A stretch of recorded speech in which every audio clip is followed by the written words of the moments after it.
Hello, this is Film Nerd Talks Films, and I love films.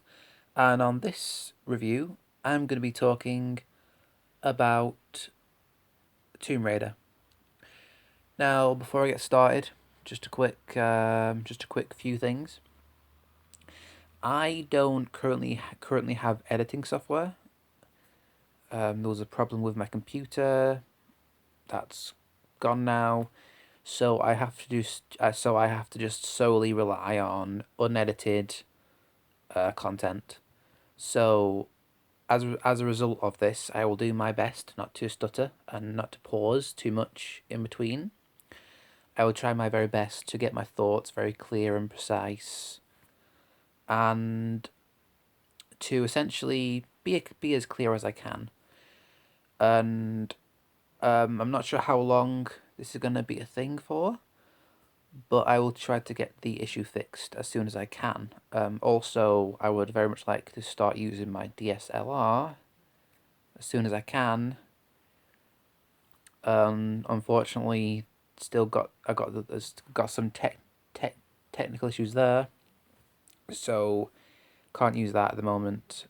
Um, so technologically speaking, I'm taking a few steps back, but I want to get my thoughts to you guys, and I figured all the fancy editing in the world won't do that 100%. Only I can do that vocally.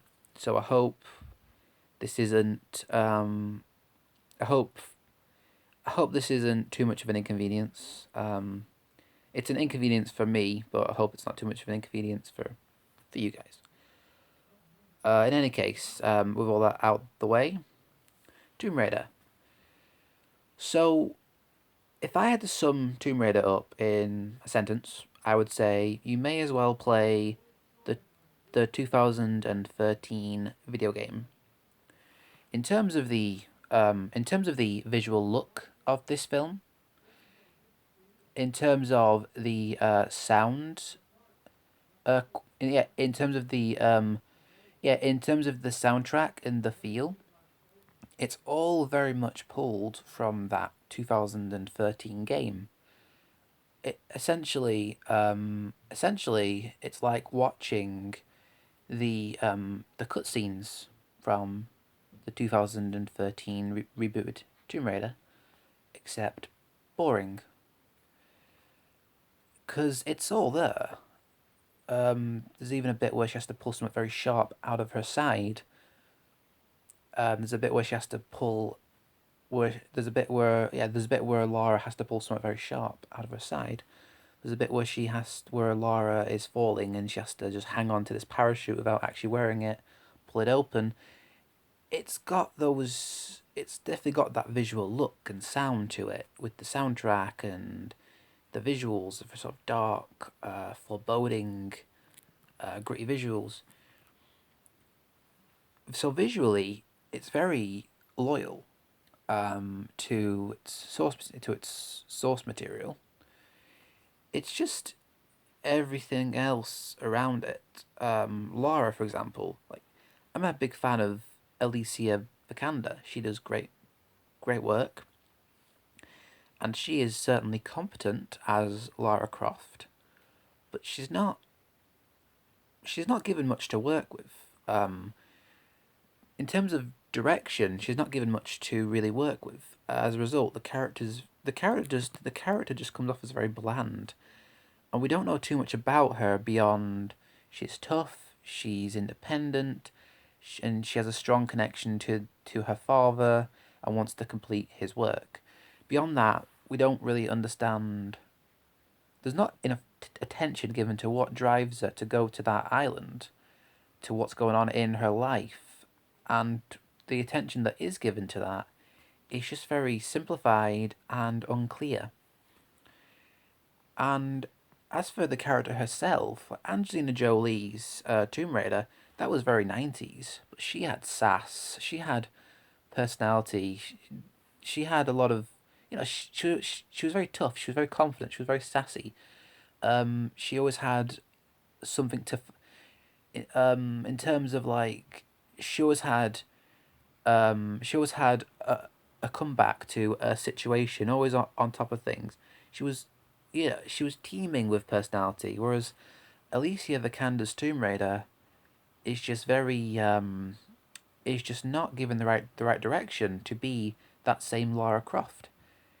She's not even given the right direction to be the same Lara Croft that we see in the 2013 rebooted video game and the sequel Rise of the Tomb Raider.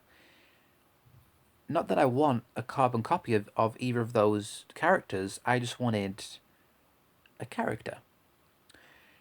And I didn't get that. There is also a sailor that this guy connected to her father gets her to the island. Uh, uh, um, Yamatai, and it's the there's no real they share such little screen time and they have such little going on between them as a dynamic chemistry. Nothing, chemistry really is just non-existent. They're just really just speaking lines to one another. And all this considered, he's willing to stick his neck out for her and go and save her. So it had me questioning why do well, throughout a lot of the film I was questioning what are these characters' motives? Why are they doing what they're doing? I got no answers. The villain is one of the worst ones for this. He's Walter uh, Goggins. I probably just said his name wrong a bit there. I do apologize. But he's a great villain. But well, at least he has the potential to be a great villain. We see how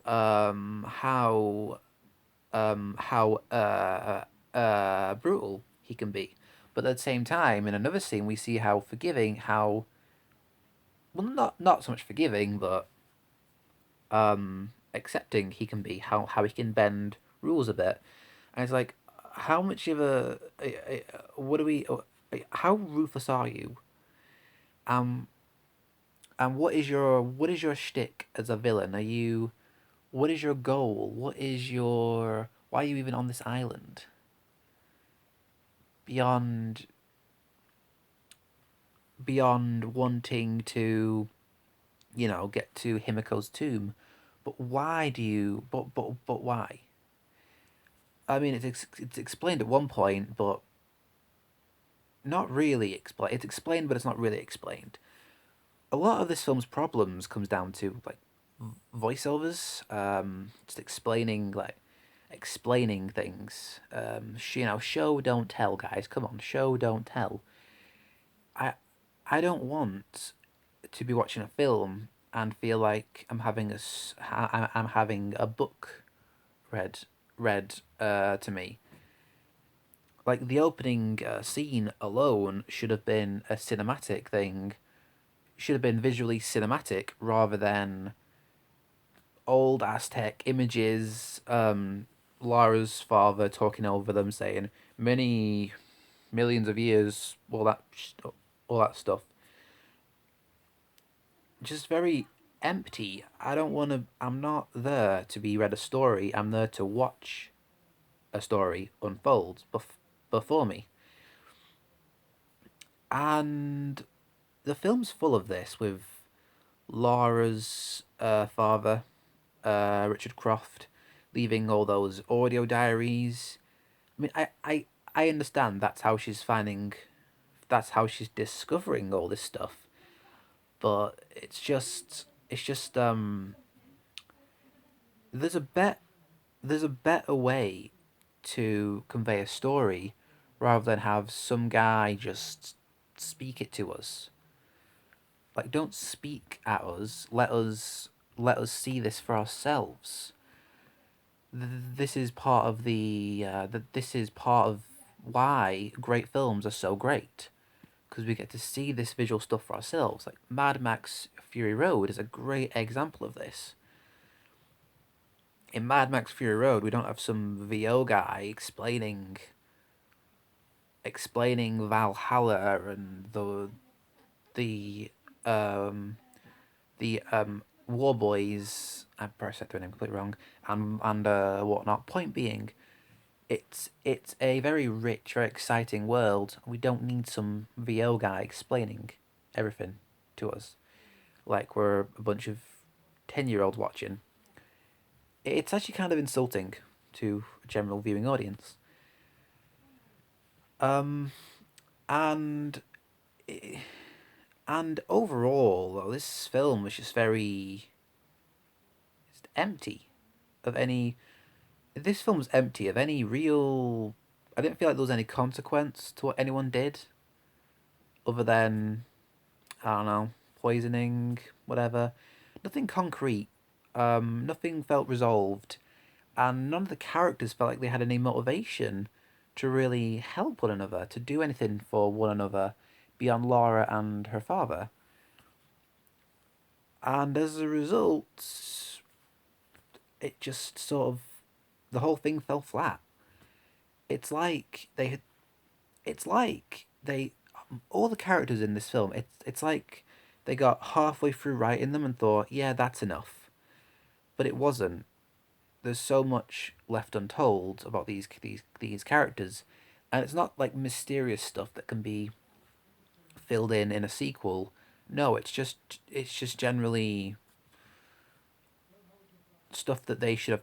It's just stuff that they should have told us in the first place. And they even end on this like there will be a sequel shot when she has the two guns, and based on the Rotten Tomatoes score, I don't think there will be. I've not read any reviews at the moment, so just going off a Rotten to Tomato score, and my own opinion isn't much, but it's it's all I really have to go on right now in this stage of just getting my thoughts on the film together, and I'm not impressed. Overall, I would give Tomb Raider 3 stars. You may as well go and play the 2013 rebooted game, or if you want to watch the 2013 rebooted game in terms of maybe the cutscenes, but a bit different and altered. Just wait until it comes out on Blu-ray and DVD because it's not worth your money going to see it at the cinema. In any case, that was my review for Tomb Raider.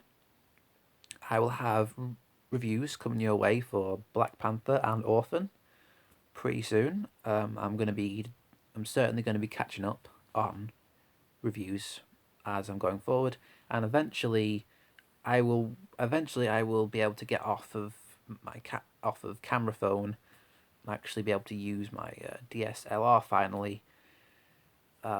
So if if so any comments about quality or any comments about my stutters and my pauses, I yeah, I accept those. I will take those on the I will take those in. I will work on this, and my videos will eventually improve as I get more technologically advanced going forward. In any case, until next time, this is Film Nerd Talks Films, signing off, and I will see you on my next review. Goodbye.